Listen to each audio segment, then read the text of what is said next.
Surf 102.5 podcast. At Surf 102.5, our guest is Mike Mitchell today. Good to see you again. Good morning. How are we both doing? We're doing really well. How have you been coping with the lockdown situation? I've been coping.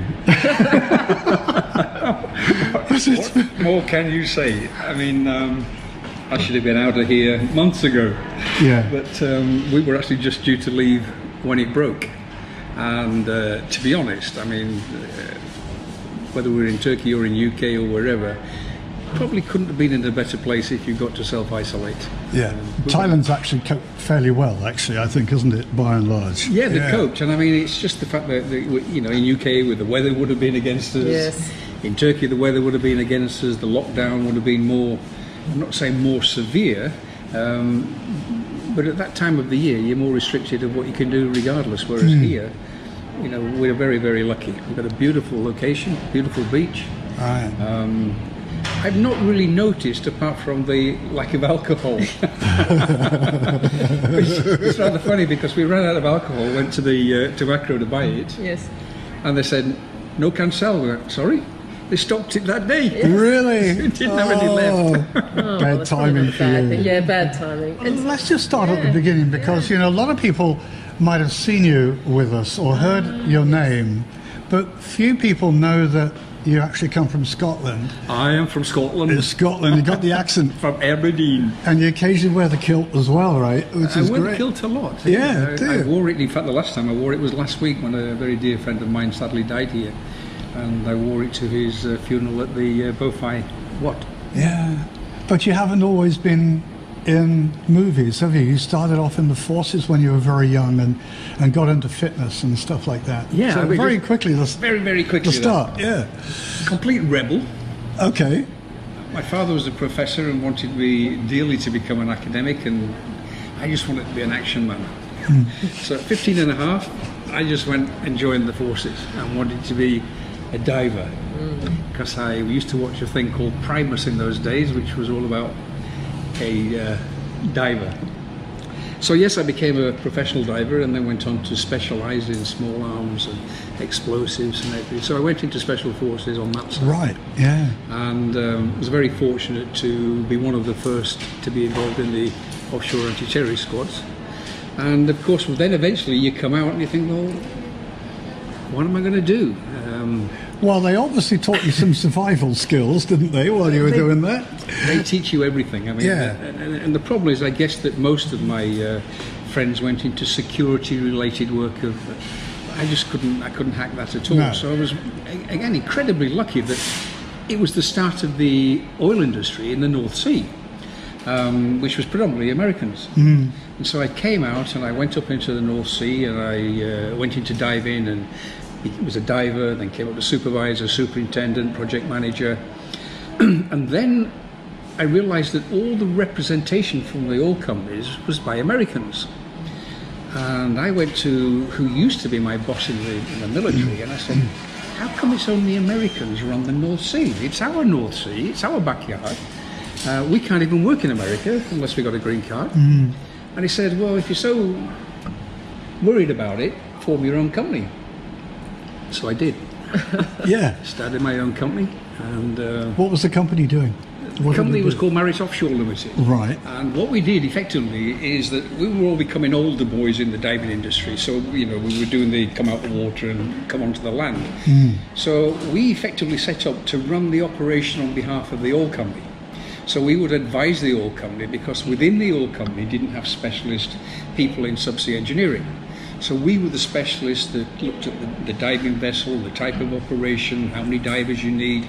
I mean, in those days it was very, I mean, the DSV is a huge ship where the diving bell comes out the bottom of the ship. And so it's a very complex system that needs the correct supervision. Now the diving company provide the supervision themselves because it's their job. But the interface between the diving company and the oil company is the people that I used to provide, which were therefore respected by the diving contractor because they knew that we had the experience. Respected by the oil company because they didn't have the experience. Right. So we created a little bit of a niche, and I started with Chevron in the North Sea. then within a few years we had every oil company in the North Sea, and then we branched out to Woodside Petroleum in Australia and Shell in Brunei and Sarawak and down to Brazil. And before I left the company, we were about £600 million a year turnover. Terrific. And the largest subsea consultancy in the world. So how long did all that take to get from zero to there? About 10 years. Yeah. Yes. Yeah. Amazing achievement. Yeah. But I have to say, it wasn't just me. I mean, No. I had a very simple philosophy. I'll find a job and I want you to do it. Most of them were ex-military. Right. You know, and I trusted them with my life. So I found the job and they did the job. And I said, you stay with me and remain loyal to me, because what was happening is the opposition were trying to buy my people. And all it became was a rates war.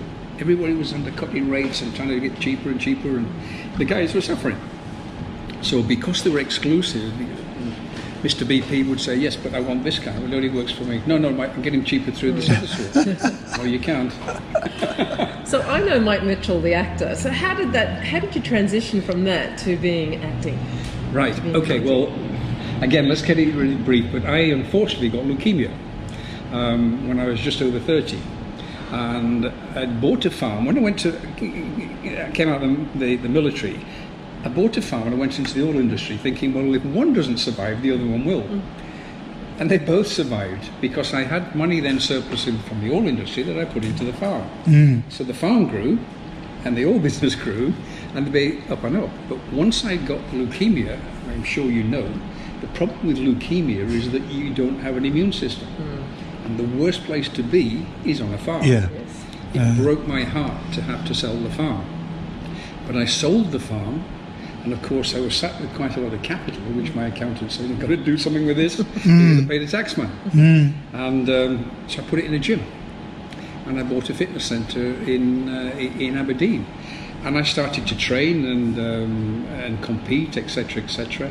And I got into films purely by the fact that I was the reigning Mr. Scotland and a universe competitor when Braveheart came out. And somebody said, oh, do you want to be in Braveheart? What's Braveheart? Who's Mel Gibson? Yeah. I didn't know nothing about films, but that seemed like a good idea. So Why not? as long as it doesn't interfere with my training, so that's what I did. Okay. And then Gladiator came along, and when I look back now, again, how incredibly lucky, because when somebody said Braveheart and Mel Gibson then, it meant nothing. I mean, now it's still being shown on television around the world. And the same with Gladiator. They're the two biggest names, aren't they? Yes. And huge. they're probably the two most known films. Exactly. Because there is millions of films, but then, you know, well, I then tried to manipulate it, that when I did my guest appearances in World Championships, I reenacted scenes from Gladiator, because everybody knew Gladiator. Yes. So it gave me like a bonus of 10 points before I even started. You know, and I could wield the sword and do all the stuff that I did. Is that what you had to do in Gladiator? Yeah. What did you have to do? You had to wield the sword, you had to fight, yeah. So it made life a lot easier. And so I did well in fitness. And I'm sure you know, I mean, I was incredibly fortunate to get 5 world titles and 2 universe titles in the World Fitness Federation. And that really took me into acting. And all of a sudden, it's you know, it's strange that I've hardly had one audition in my life. I've met somebody, I've liked them, we've got on great, and then all of a sudden it's the networking, oh, I know a guy who can do that, and that's what happens. And so you find yourself not... The cold auditions that I've ever done in my life, I've never got the part. Okay, note to self, eh? Stay out of auditions. Yeah, it's right. I remember going for an audition for Outlander. Yes. And I really wanted this badly, because this is it, Outlander, you know, and play a Scottish part. So I walked in, the casting director, and she said, okay, my character. So I went, no, stop. Which part are you reading? I said, well, the one that my agent gave me. She said, that's the wrong part, I'm really sorry. Next. Oh dear. I couldn't believe it. That's a bit cold, isn't it? Yeah. But that's the business, I suppose, now. That's the business, yeah. And so... But did you actually have to learn how to act, or was that something that came naturally, or what? Or? No, I just... It's... I think acting is just being... I mean, I learned this very early on, that just be yourself. Yeah. You know, and if you are yourself and the part is yourself, like this new film, Aggo, which we'll talk about, Usas, the producer, I said, how do you want this acted? He went, Mike, I want you to be you, because I've been on a film set with you and watched you. And he said, that's what I want. And I think when you try and be something else, it's a hard thing to do. Yeah. You know, because what you do in front of the camera is actually it's a skill, you know. Yes. So it's and learned, some people it? can do it. Yeah, some people can do it, and some people can't. Yeah. But you're right, people can do it or they can't. It's like being an extra. You say to an extra, don't look at the camera. Yeah. Some cannot help it. They go, do. So, It's like they're fixated with it. It's like, you're looking directly at the camera. Oh, sorry. So Don't look at the camera. Now, I never, when I'm filming, look at the camera. right. Never. And I don't consciously think about it. Because the camera's filming you. I just don't do it. I never think. And sometimes that gets me into trouble because the director will go, cut, Mike, you just looked in the camera. No, I didn't. Yeah, because you've got to be looking at. I might have gone past the camera, but I wasn't looking at the camera. Yeah. But, you know, when you've got to fill the vision, you don't just stop at one particular point. Yeah. But Michael Caine once gave a very good lecture on always looking to one side of the camera and to take a focal point, left or right, and just look at the side of it. So you're not actually looking at the camera, so the eyeballs will never be seen to be looking direct, but you're looking close enough to... If you're talking to somebody there, you've got to look there. Yeah, that's You right. can't say, well, the camera's this. It's over there. Yeah. That's right. Because the camera's supposed to be the point of view of the person you're talking to, which therefore is the centre of his head. Funny about that. Example, I did the Vodafone commercial in Turkey. Right. Biggest commercial ever in Turkey, Vodafone. And I played the head of NASA, which they said, oh, you must do it in Turkish. And I went, excuse me, when was the head of NASA Turkish? No disrespect to Turkey, he's an American. And so they went, can you do it in an American accent? I went, God damn right I can. You know, and so you're not.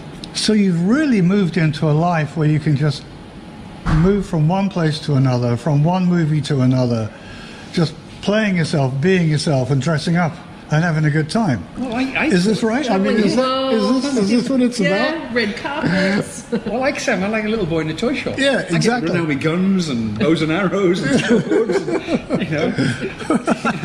Reliving your childhood. And then people now say, we'd like you to look like an old man. I go, well, that's not difficult anymore. So how busy are you every year, apart from this year, which we won't discuss, but I mean, generally how busy are you? And it sounds possibly arrogant, but I'm as busy as I want to be. I sometimes get quite annoyed with myself because I want to do more, and I make mistakes. I get told off by my wife all the time. I mean, I think the last 2 or 3 films I've made for nothing because I've liked the project, and I felt sorry for the production because they don't have any money, and I know if they put my name on it, it will help them sell it, and so I help them out, which can be then detrimental to me. But of course, my biggest passion in life is sailing. And I'm sorry, can't do that one. It interferes with my sailing. And I guess that I'm a person that has come through life that I don't need a lot of money. To be sat on a yacht when the wind is blowing through the sails is costing me nothing apart from the initial purchase. Yeah. And that's the way I look at it. I mean, when I sail in Turkey, I get my wife hates this. I'm the last person to put the engine on coming into the harbour and the first to put it off when we go out. I mean, 1 knot, so we're going 1 mile in 1 hour. And she's like, what are you doing? Put the engine on. No, there's a little bit of wind. Oh, can I catch it? Because I get great pleasure in going, I've just got here for nothing. Yeah. Whereas this, it's just spent, and I call them dollar boats. The little ones go $10. The big one goes $50, $50, $50, and that's what they're spending per second. Sure. Fuel. Yeah. Mine is no dollar. That's right. It's just the wind, and it takes you wherever. Great life. Yeah. So that's why I'm spoiled, and I mean, and that's why we came to Thailand, because again, being spoiled as the end of the sailing season in Turkey starts to get cold and miserable, and we thought, what's the point in just being cold and miserable? Let's go somewhere that's warm and nice. So we came here, loved it, and now we have, we hope, an ideal life that between the films, because the films you can be anywhere. It's a flight away. You just jump on a plane and go to wherever you're filming.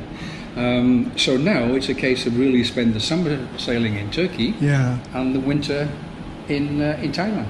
So this coronavirus must have really has disrupted the film industry quite substantially, hasn't it? Oh, it's destroyed everything, hasn't it? I mean, it's all right, the film industry bleaching, but there are so many people who have lost their livelihoods, their jobs, their lives because of this. The film industry is very aggressive and self-supporting, that it will bounce back very, very quickly. Because the thing is now, more and more people want to be entertained. When you think about it now, I mean, you look at the programs on television with the BBC dramas, Netflix, HBO, Sony Film, they're all producing huge productions which cost an awful lot of money because people want to watch bigger productions. Yeah. I think maybe coronavirus, sadly, maybe the demise of the cinemas because of the social distance. And it saddened me greatly that some years ago that you'd look forward to a big screen film, because I don't think you can beat it when you get a really good film on the big screen. It's just awesome to watch. It is a unique experience, isn't it? And you've got the round sound and everything else. Yeah. You used to be part of it. Yes. And of course, the smaller you make it, it's like watching a film on your phone. Yeah. Why bother? There's no detail. You can hardly see it. Yes. But then the cinemas all became divided. That the Odeon became not one cinema, but 6 cinemas.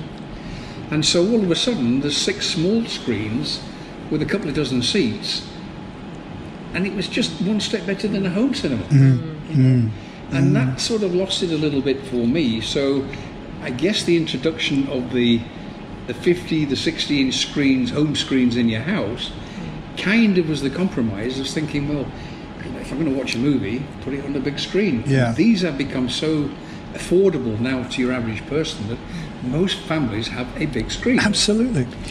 So going back to the movie side of things, how does the movie make the money? Does it make money through the box office or through the screening on systems like Netflix and... Yeah, it's a screening now. I mean, the box office is the old way of doing it, that you would look at, the cinema takings, the big basically. Films, the James Bonds of the world. I mean, they make it because if you look at what they spend before release, it's such a massive hype for the release date, and the money's made in the first few weeks because it's on every cinema. Yes.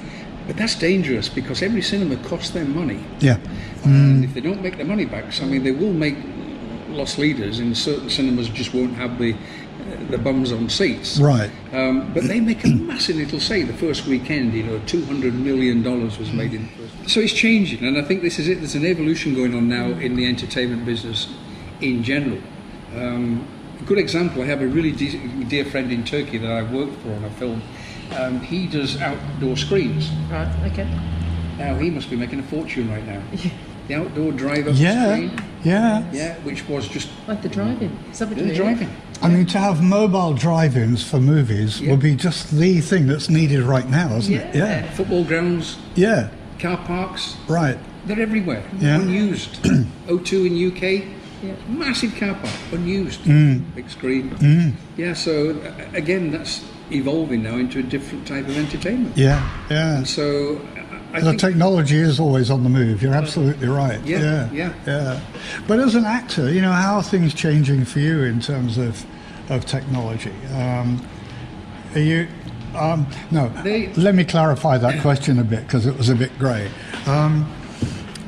As an actor, are you using a lot of effects? Are there a lot of effects used on your movies? Do you get involved with the effects and the technology and the scenery changes and the explosives and all of this? How does the actor get involved with that side? It depends on the size of the film. I mean, the bigger the budget, the better it is. So, I mean, the likes of green screen now and blue screen technology, and, it has changed dramatically since. I mean, when they did Braveheart, there were 25,000 people there. It doesn't happen anymore. There's 10 reproduced. So it's changed absolutely dramatically. But I guess that I don't go to those big productions anymore. And if you do, you're in and out. You literally are in and out. Do your bit and you're gone. And I've never been. I mean, I'm not a big actor, so I mean, I wouldn't see the film through like Daniel Craig, example in a James Bond film. He's there from day one till the end. And it always amazes me that you do something which is, when you see it in the film, is not what you suspected. If it's a green screen, they can put what they want behind it. You know where you're going to be. Yeah. You've just got a role and a script to read and pretend. I remember doing one of my first films called The Planet. This was I played a commander of a spaceship, and then we were being attacked by aliens. And the director said to me, right, when they had different step ladders and things with people with numbers on, and I've got this big plasma blaster. And he said, right, when I give you the order, he says, start shooting. 1, 3, so you 1, 3, and so you had to pretend that you were terrified shooting people that were stood with a number. I think I got to number 4, and I just burst out laughing. I said, I can't take this serious. You've got to take it serious. Sorry. But it's all on green screen. Right? So, and of course, then when you see the final result, when they then impose the aliens or whatever, I can see why I should have been frightened. Instead of laughing. So then you learn that there's a lot of things you've got to be more serious, because you don't really know what's going to happen in the big picture. So when you get a script, for a part, you get the whole script, don't you? Or do you just get your part? No, you get well, it depends. If you're doing a relatively small part, like the one in Bangkok, it's like, oh, Mike, you're in Thailand, would you be in our film? So it's a little bit like a cameo role. Then they'll send you the script with it highlighted. These are your lines. And I always say, well, can I get the script as well? Because it's hard to do even a small part if you don't know what the total story is. You need to have the context of the story, right? So I like to know what I'm part of. Not just go in there, read a few lines, and then and go out. But ironically, like Ago that we will talk about, I mean, I'd worked with the producer before as an actor, and this has happened now 3 times this year. Here's the script. You tell us the role that suits you. Now that's hard, because you've got to know more than the script. Yes. You've got to know the character references, the ages, the background, the backstory to him or her, so that you then think, well, what would suit me? Because I'm getting to the point that I can't keep going for action. I used to go down and bounce back up. Now I just go thud. And there's no back up. You don't want to go into a rom-com, do you? Well, there's a couple of scenes in this one that I have to leap from my horse. Really? I'm thinking, I hope there's a cut, stuntman, leap from the horse. Right, and then, I mean, so it's good, because Argo is a classic that then the producer came to me and he said, there are 2 or 3 roles that would suit you, in our professional opinion. You tell us. So I read it once, and I read it twice, and one character just hit me. It really? Absolutely hit me, and I read it for him then, from that character. And I went, this is the guy. So I went back, I said, this is the guy. This is the one I said I can bring to life. This is the one I know would suit me. Right. But it terrifies me, because there's so much script. Do you actually have to learn the lines, or can you read off an autocue? You actually have to learn everything, do you? Yeah. Wow, that must be tough. But you're learning scene by scene. Like, how do you learn? How do you? You really got to learn a lot. But you should, if you're a professional, which I'm not. You learn everything. I think you're a professional. But anyway, keep going. And then you fine tune it, because you get what they call sides. So every night you get sides, which says who's on set, where we're on set, what's required, etc., what the weather is, where the nearest hospital is, blah, blah, blah. And it tells you what scenes you're going to shoot. And they're possibly nowhere near in sequence. Oh, okay. It might be the location suits the fact they've got something here and something behind it that you can't see. So they shoot that all together before they move location. So then you brush up on that bit. And twice, this is the truth. I've said, okay, action. Blah, blah, blah. And doctor said, cut. Which film are you making, Mike? Sorry? Oh dear. Yeah. Okay. So, so yes, you have to. I mean, this is why I say I've read the script of Ago now 3 times. And the problem is there's words that at the moment I just go, and so blah blah blah to this blah blah blah. What the heck is that? Because where is that set? Well, a lot of it is because it's Catalonia. Well, In fact, I'd like you to give me a little bit of a description of what this movie is about. It's called Ago. Ago, and AGO. And what's it about? What's the movie about? Right. It's 12th century. Yeah. It's history and drama and action. Yeah. Okay. The guy that is my contact is I call him Jesus for a long time. But Jesus is his name. But of course, in Spain, Jesus is Jesus. Yeah. Lovely, lovely guy that I met on a set in Germany, who played the rabbi. And remember, the imam was Michael, who you interviewed. Yes, last who year. we met last year. Yes. Michael Waldberger. That's right. Yeah. Now, ironically, when I then got the information, Michael is also in the film. Now, I know he's in it, but he doesn't. Oh, okay. And I don't think he knows I am in it. Okay. Because they haven't. In a professional film, they don't declare the hand. They don't put it all on Facebook, and they do it professionally, pull it all together. And so we worked together. And so Michael was the imam, of course. I was the priest, and Usus was the rabbi. And we had some very good scenes together that we got beaten up and all sorts of things. And we became great friends. And he's a lovely, lovely guy. I saw a clip of a film where he was Gandhi. And he was amazing, absolutely amazing. What an actor. And he comes from an acting family. And Usus rang me and he said, I'm making a film. Well, you get that so many times, you go, yeah, I'm making another film. Yeah. And he said, I'll send you the trailer to it and some future. It was like, wow, this is very, very professional. And so I went back, I went, absolutely wonderful. He said, okay, well, it's destined to be a TV series in Spain, but it's in English. And are you interested? And he said, I'll send you the script. And this is what he did. He sent me the script. And he said, you read what you think. Now, this is directed by Javier. I'm reading this because it's Quantos and Nesta Dennis. And Javier was the guy that did Money Heist. Okay, yes. So Okay, big movie. Big movie. And Usus is one of the few producers, I believe, but he's obviously my contact. Absolutely superb guy. So he said, okay, well, it's a historic film, 12th century, so it's a period shot film. And you will be playing the part of Bernard Cabernet. Bernard Cabernet.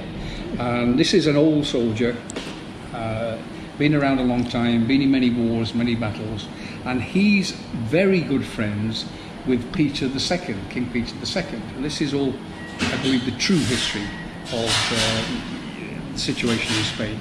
And his son then takes over, which is, let's get this one right as well, he's the father of Juan I, King Juan I. I then become kind of the right-hand man to Juan. And so it goes through the ups and downs of battle scenes and this and that. I believe that he was one of the most respected kings in the 12th century and reigned for quite some years. And so it's a great film, not just lots of action, but lots of nice words. Yes. And they're keeping it, I believe, quite close to the history side, so it has a meaning as well. There's so many films you see now, it's just action, and you go, that was great.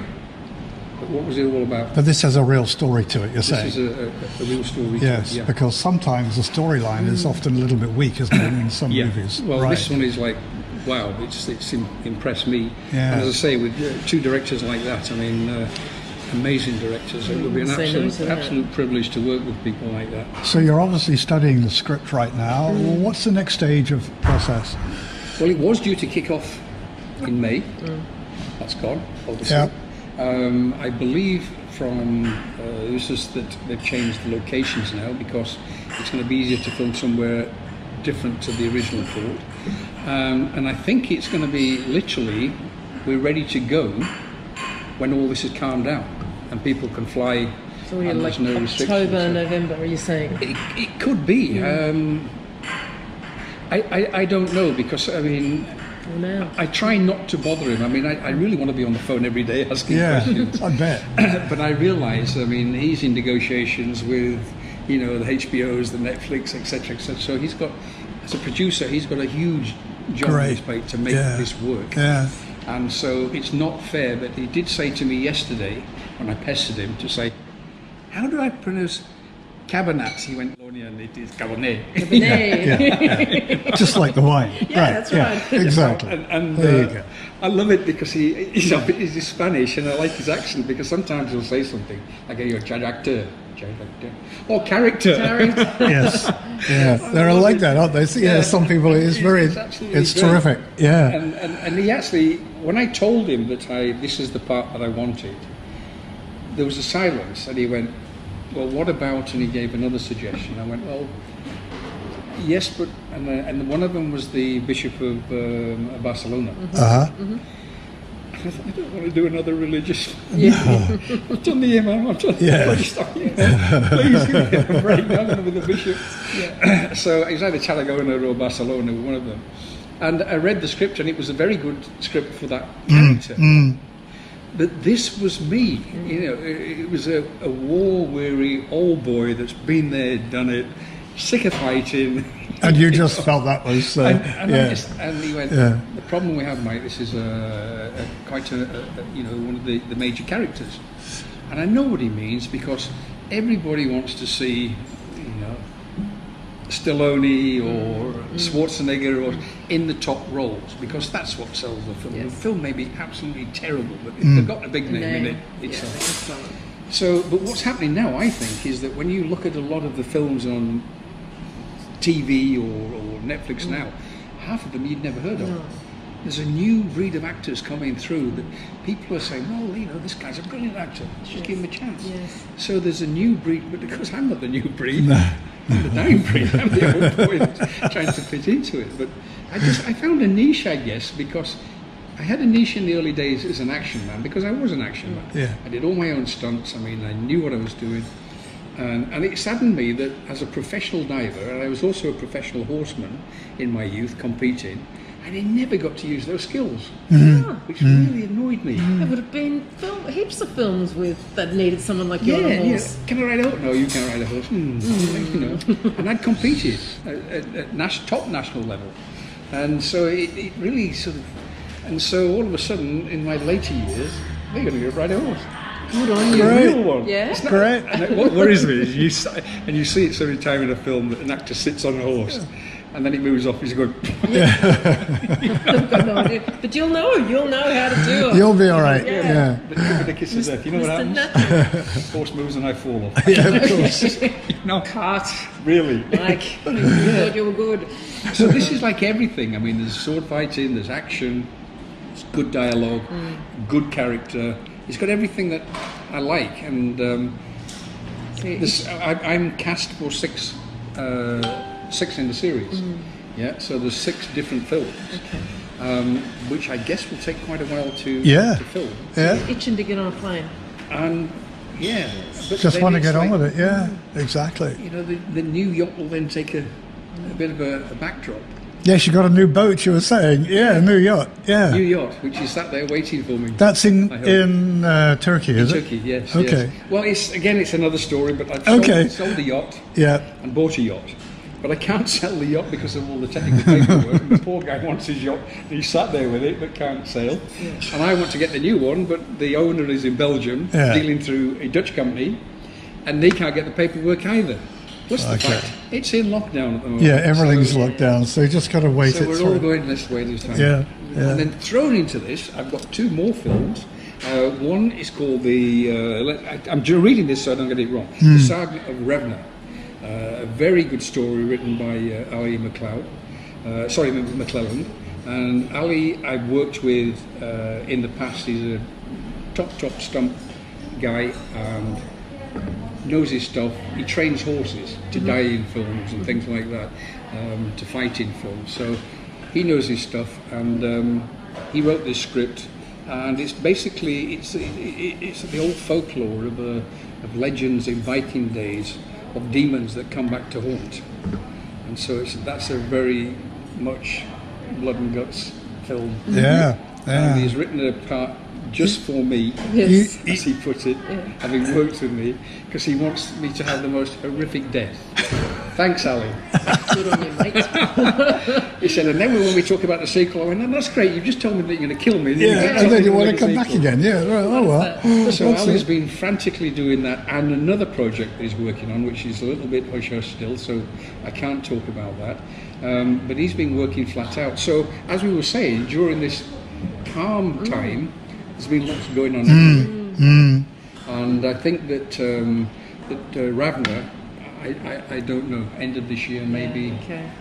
But Ali is also, because I've introduced Ali to Ago, will be one of the stunt coordinators. There we go.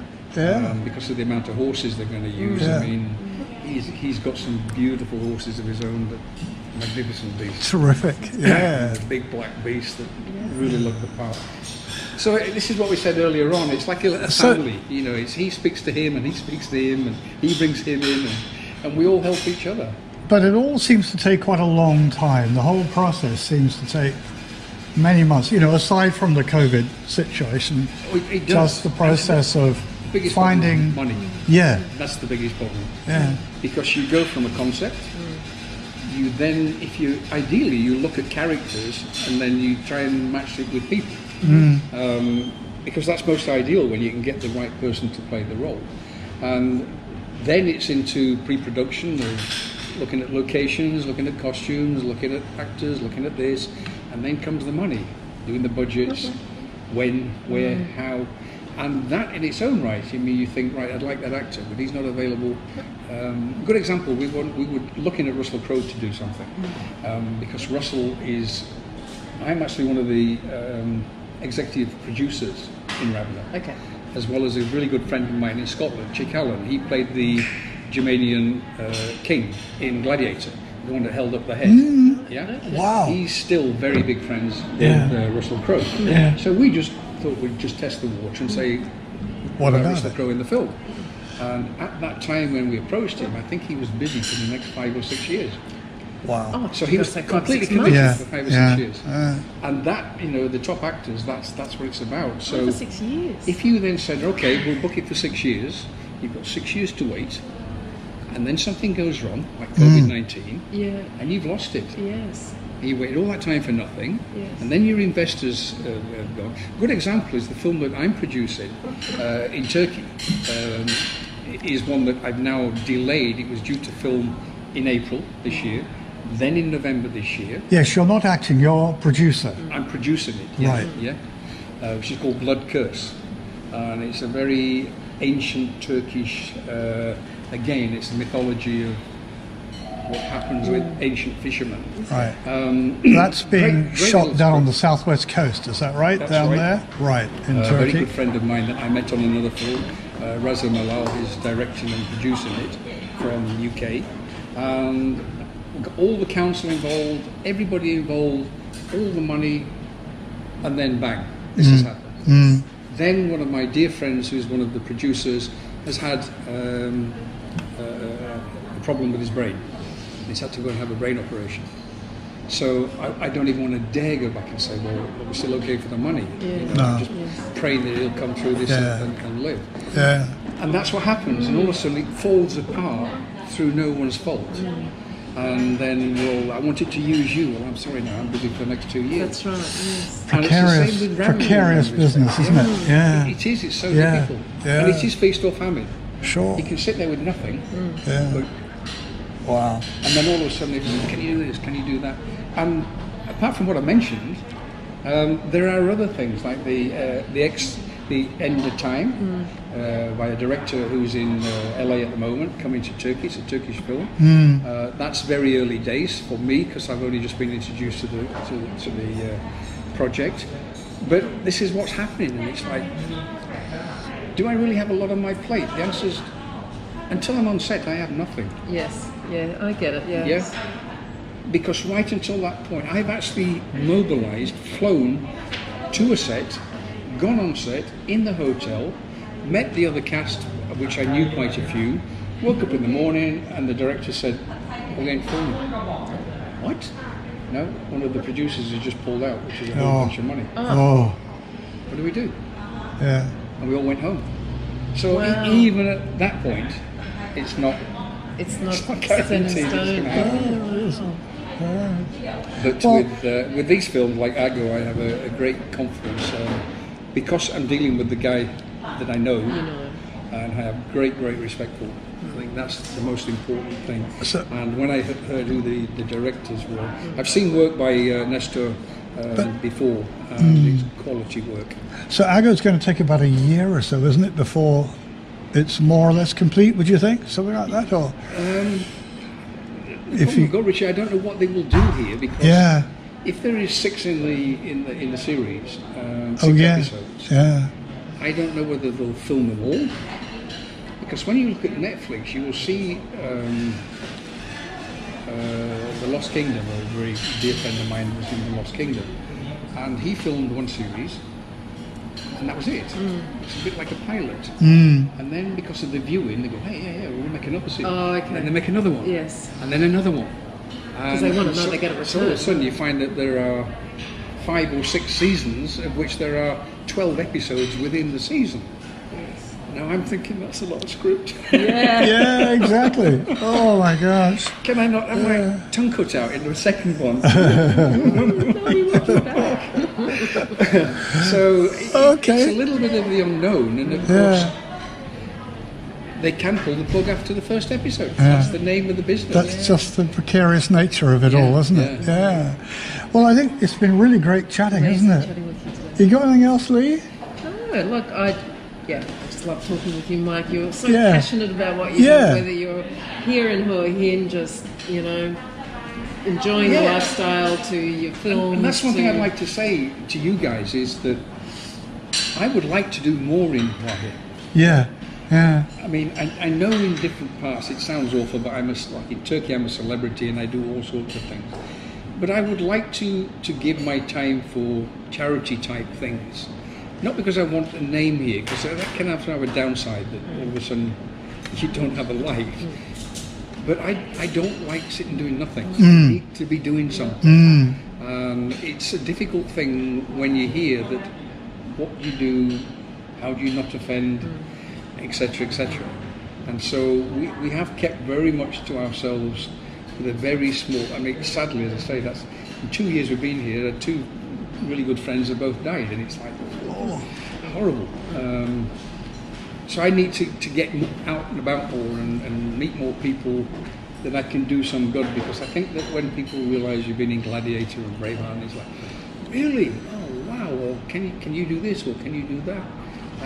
So if It there's can open anybody some out doors, there, can't it? Yeah. I just got a feeling once the airways, loosen up and you start flying, because I remember last time when we met, you were just about heading off to the UK and Europe back again and that type of thing. So I think your life will keep evolving and keep. Well, it will, but I keep won't on the lose move. that sense of, I have to have time on the yacht because it keeps me safe. Yeah. And I need to be here because it's like, that's the wobbly bit on the Yes. sea, and this is the terra firma that Yes. is great. Yeah. And although they sound grand, I mean, Blood Curse is an example. I mean, 3 weeks and it's all over. Okay. Yeah. It's 2 years of hard work, but then when you go on set, I'm a great believer that when you go on set, it's like, action, Get it go, go, go, go, go. Intense. Get it done. Yeah. Get it finished, Yeah. because you never know when the weather's going to Yes. break or somebody's going to get ill or Time whatever. is money. Finish it and then move on. Yes. Great. Yeah. Yeah. Well, thank you so much It's been a pleasure, for as always. some great time, and Yes. we'll get you back on the radio again soon as well. Yeah, That'll if be I good. do this Aggo, I can come back Come speaking back in. Spanish. See? That's the answer. Superstar. Hola. Thanks so much, and pass our regards on to Denise as well. Yes, I will do. Yeah, sure. It's, Thank you. been lovely Thank you, to see sir. Thank you. Surf 102.5 Podcast.